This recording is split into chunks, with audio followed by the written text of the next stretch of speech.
मुलाकात का टाइम जिस हद तक है इंशाल्लाह ताला उस हद तक हम इंतजार करेंगे। और इसके बाद मैंने अपने तमाम MPs और जितने भी हमारे पार्लियामेंटेरियंस हैं, जितने भी हमारे तंजीमी अहदेदार हैं, सबको कहा हुआ है कि वो 10 बजे की तैयारी करें। तो वो वहाँ पर मसरूफ है और हम भी इंशाल्लाह ताला उसमें 10 बजे पूरे पाकिस्तान में हर चौक को चौक बनाएंगे। क्या पैगाम लाए हो?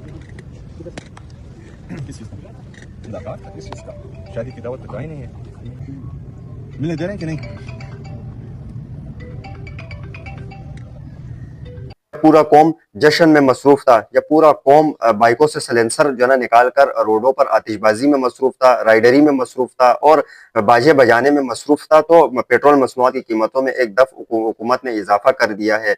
ये इस वजह से इजाफा किया गया है क्योंकि कौम सो रही थी और कौम जो है ना हल्ला गुल्ला में मसरूफ थी और पेट्रोल मसनूआत की कीमतों में इजाफा कर दिया गया है। वही पेट्रोल से रिलेटेड आपके सामने रखते हैं कि चिन्योट में वफाकी वजीर कैसर शेख की तरफ से 5 लीटर मुफ्त पेट्रोल के लिए लोगों की लंबी कतारें लग गई है। वहां पर विजुअल आपके सामने स्क्रीन पर भी नजर आ रहे हैं कि किस तरीके से लोग पेट्रोल को वसूल करने के लिए 5 लीटर किस तरीके से लंबी कतार है। अगर जितना भी पूरे सूबे में जितना पेट्रोल नहीं होगा उतने लोग जो ना बाहर आ चुके हैं फ्री का 5 लीटर पेट्रोल लेने के लिए। तो एक तो इस तरीके से जो ना हालात बना दिए गए हैं। लेकिन मैं आपके सामने ये चीज बार बार रख रहा हूँ कि जब अवाम जश्न आज़ादी में मसरूफ थी और अवाम को यह खबर ही नहीं थी और उस दौरान ही पेट्रोल मसनूआत की कीमतों में एकदम से इजाफा कर दिया गया। लेकिन जब मैं ये वीडियो रिकॉर्ड कर रहा हूँ अभी भी पूरी कौम जश्न मना रही है और अपने जश्न में मसरूफ है। किसी को पेट्रोल मसनूआत की कीमतों में इजाफे पर कोई किसी का रद्द-ए-अमल सामने नहीं आया है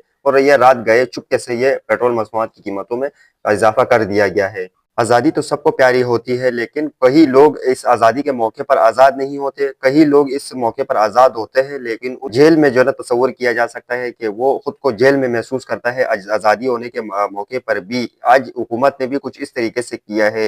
ये क्या तफसीलात है ये आपके सामने रखेंगे। दूसरी तरफ आज़ादी दूसरे के लिए एक हजीमत बन जाती है और दूसरे के लिए एक मुश्किल तरीन दिन बन जाता है। एक 14 अगस्त का दिन जो पार पाकिस्तानी इसलिए मनाता है कि 1947 को पाकिस्तान आज़ाद हुआ था। तो इस निस्बत से कई लोग जो ना इस हवाले से जो ना कई कहानियां भी बताते हैं अपने बच्चों को और ये बताने की कोशिश करते हैं कि हम लोगों ने किस तरीके से एक मुश्किल हालात से गुजरते हुए हम पाकिस्तान और हिंदुस्तान अलग हुए हैं और मुसलमानों की शहादतें हुई है। तो कई लोग जो ना इस हवाले से वो बताते चलते हैं। कई लोग उस साउंड वगैरह लगाकर जो ना इजहार यकजहती करते हैं और पाक फौज के हवाले से इजहार यकजहती करते हैं। तो ये तो एक मामला एक तरफ है। तो कुछ लोग उनके लिए ये 14 अगस्त एक हजीमत बन जाती है क्योंकि आपने देखा होगा कई बच्चे अगर आप देखो तो बाइकों से सिलेंसर निकालते हुए बाइकों कैसे दौड़ा रहे होते हैं कि ऐसा लग रहा है कि सिर्फ आज़ादी इस चीज़ के लिए आज़ादी मिलती है। इस पे हवाले से कई मीम्स भी बने जाते हैं कि क्या ये आज़ादी थी। दूसरी जानिब आज़ादी के मौके पर पेट्रोल मसनूआत की कीमतों में मामूली इजाफा किया है लेकिन आज़ादी के मौके पे किया गया है। हुकूमत की जानिब से एक अवाम के लिए एक बहुत बड़ा तोहफा दिया गया है कि पेट्रोल मसनूआत की कीमतों में एक बार फिर इजाफा कर दिया गया है। वो मामूली इजाफा है। पेट्रोल फी लीटर कीमत में 45 पैसे का इजाफा हुआ। फी लीटर 325 रुपए 43 पैसे का मुकर्रर हो गया है। लेकिन अब जो लोग आज़ादी मना रहे हैं और जो गरीब तबका है उनके लिए जो है ना आज़ादी के मौके पर उनके लिए एक मुश्किलात जो है ना पैदा कर दी हुकूमत ने। दूसरा जिस तरीके से लोग बाइकों से सिलेंसर निकालकर रोडों पर राइडर बाजियां कर रहे होते हैं और बाइकें जिस तरीके से चला रहे होते हैं तो वो जो ना इंतहाई अफसोसनाक है और इस चीज के लिए आज़ादी नहीं दी गई। अगर इस कौम को अगर कोई सिखा सके और ये बता सके कि इन चीजों के लिए राइडरबाजी के लिए और बाइकों से सिलेंसर निकालकर दूसरों को हसियत में डालने के लिए ही आज़ादी नहीं मिली है। कई लोग इस तरह बांसुरियां बजाकर जो ना वो करते हैं। जो कुछ लोग आतिशबाजी करके जो घर में कोई किसी का बीमार होता है तो वो इस हवाले से क्या सोचता होगा। अगली खबर आपके सामने जो रखते हैं वो आपके सामने सुहेल आफरीदी के हवाले से रखते हैं कि वीडियो रिकॉर्ड कर रहा हूँ उस टाइम सुहेल आफरीदी अडियाला जेल से रवाना हो चुके हैं लेकिन उन्होंने बड़ा ऐलान किया। सारा पूरा दिन क्या चलता रहा ये सारी तफसीलात आपके सामने पहले रख देता हूँ। सुहेल आफरीदी ने वहां पर अडियाला जेल के बाहर खड़े होकर उन्होंने आज 2 पुलिस एहलकारों से जो SHO के रैंक के थे उनके साथ उन्होंने गुफ्तगू की। उनके साथ क्या मुकालमा हुआ वो आपको सुनवाऊंगा भी लेकिन आपको सिर्फ बता इसलिए रहा हूँ कि आज सुहेल आफरीदी ने एक बहुत बड़ा ऐलान किया है। 14 अगस्त के हवाले से उन्होंने कहा कि 14 अगस्त वाले दिन हमें अगर मुलाकात नहीं करवाने दी गई। ये जब वो खैबर पख्तूनख्वा से निकल रहे थे जब अडियाला जेल की तरफ आ रहे थे उस टाइम ये उन्होंने पैगाम दिया कि मैं तो आ रहा हूं, अगर मुझे इस दफा मुलाकात नहीं करने दी गई, क्योंकि मंगल के रोज फैमिली को भी मुलाकात करने की इजाजत नहीं दी गई, तो सुहेल आफरीदी ने कहा अगर जुमेरात को हमारी भी मुलाकात नहीं हुई तो फिर जुमे वाले दिन 14 अगस्त वाले दिन पूरे पाकिस्तान तहरीक इंसाफ के लोग पाकिस्तान और पाकिस्तान तहरीक इंसाफ का झंडा लेकर एहतजाज करेंगे। तो उनको मुलाकात नहीं करने दी है। पुलिस के साथ उनका क्या मुकालमा हुआ, मुख्तसर सी वीडियो क्लिप क्या देखें। पैगाम लाए हो? किस चीज़ का? मुलाकात का? किस चीज़ का? शादी की दावत तो आई नहीं है। क्या कह रहे हैं? आराम से मिलने दे रहे हैं कि नहीं?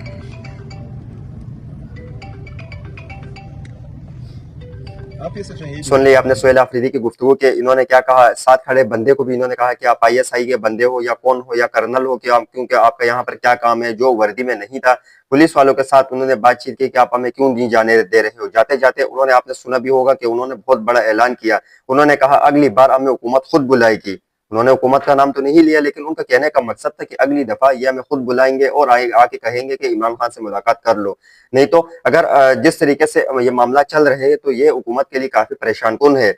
दूसरा मैं आपके सामने विजुअल भी रख देता हूँ कि सुहेल आफरीदी अब खुलकर सामने आ रहे हैं field marshal general Asim Munir के तरफ से, और वो खुलकर सामने आ रहे हैं उनके मुखालफत में। और उन्होंने जो एक तस्वीर जो है ना पाकिस्तान तहरीक इंसाफ के जलसों में एक तस्वीर बहुत ज्यादा जो वायरल हो रही है, जो field marshal general Asim Munir के और इमरान खान के, जो इमरान खान को सल्यूट कर रहा है, जो जनरल बाजवा के दौर में जब इमरान खान वजीर आजम थे तो उस वक्त आसिम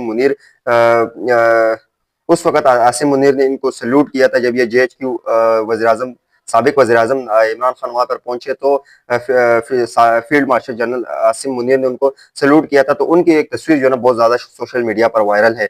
जो इससे पहले पाकिस्तान तहरीक इंसाफ के कारकुन वो लेकर हाथ में निकलते थे, तो अब इस दफा सुहेल आफरीदी खुद जो है ना उन्होंने हाथ में वो तस्वीर लहराई और उन्होंने खुलकर ये ऐलान कर दिया है कि हम अब भी जो है ना खिलाफ होते जा रहे हैं आसिम मुनीर के, और वो इसी तरीके से कोशिश कर रहा है। मैं आपके सामने स्क्रीन पर एक वीडियो भी रख देता हूँ। ये गुज़िश्ता रोज जब आज से चंद दिन पहले जब पाकिस्तान तहरीक इंसाफ का जलसा था तो उसमें ये विजुअल चल रहे थे और कई लोग जो है ना ये नारे लगा रहे थे कि तुम नौकर हो और नौकर ही रहो, चौकीदार हो चौकीदार ही रहो, जो स्क्रीन पर भी आपके सामने जो विजुअल चल रहे हैं। लेकिन यहाँ पर जाते जाते सुहेल आफरीदी ये बात करके जाते जाते ये कहे कि जब तक मुलाकातों का टाइम खत्म नहीं होता हम यहाँ पर खड़े हैं और हम यहाँ से जाएंगे नहीं।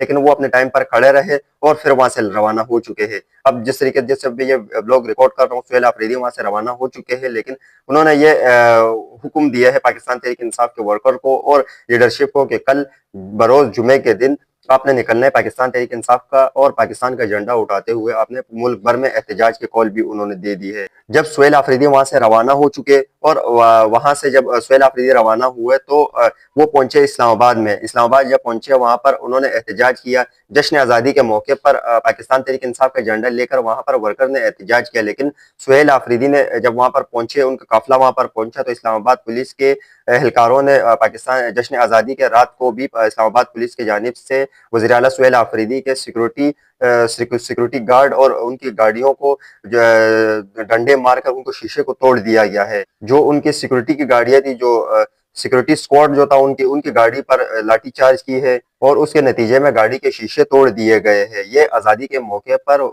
पुलिस की जानिब से पाकिस्तान तहरीक इंसाफ को एक तरीके से आज़ादी के मौके पर भी उनको एहतजाज या उनको सड़कों पर निकलने का ये उन्होंने एक नया रास्ता अपना लिया है कि अगर आप आज़ादी के दिन भी सड़कों पर निकलोगे तो आपके खिलाफ कार्रवाई होगी। लेकिन ये कोई बड़ी बात नहीं, क्योंकि पाकिस्तान तहरीक इंसाफ 9 मई के बाद से उनको किस तरीके से उनको टारगेट किया जा रहा है। जेएचक्यू पर जब हमला हुआ तो उसकी सीसीटीवी फुटेज तो पाकिस्तान तहरीक इंसाफ की मुतालबा करती है कि वो फुटेज कहाँ है, लेकिन कोई देने के लिए तैयार नहीं और हर बंदा यही कहने की कोशिश कर रहा है कि फुटेज जो है ना गायब है। तो लेकिन देखते हैं कि हुकूमत इस बात से अब बाज आती है या नहीं। लेकिन अगली खबर आपके सामने इमरान खान से रिलेटेड रखते हैं कि इमरान खान का जेल से मैसेज कैसे बाहर आता है और वो मैसेज कौन देता है। ये सारी जो तफसीलात हमने देखी तो इससे ये वाज़े तौर पर यह पता चला है कि इनका इमरान खान का जो मैसेज जो भी जिनको कहते हैं कि हमें सोर्सेज ने बताया, ये सारे झूठे जो ना झूठे सहाफ़ी जो है इस तरीके से अपने सोर्सेज के जरिए या उनको जिस तरीके से गुज़िश्ता रोज़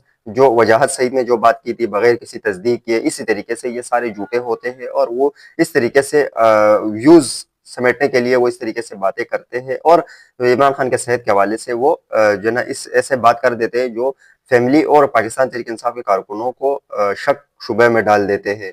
लेकिन इनको इस चीज का क्या फायदा? पूरे कौम को शक व शुबे में डाल देता है कि इमरान खान के सेहत को आखिर हुआ क्या। ये थी आज की अहम खबरें जो मैंने आपके सामने रखी है।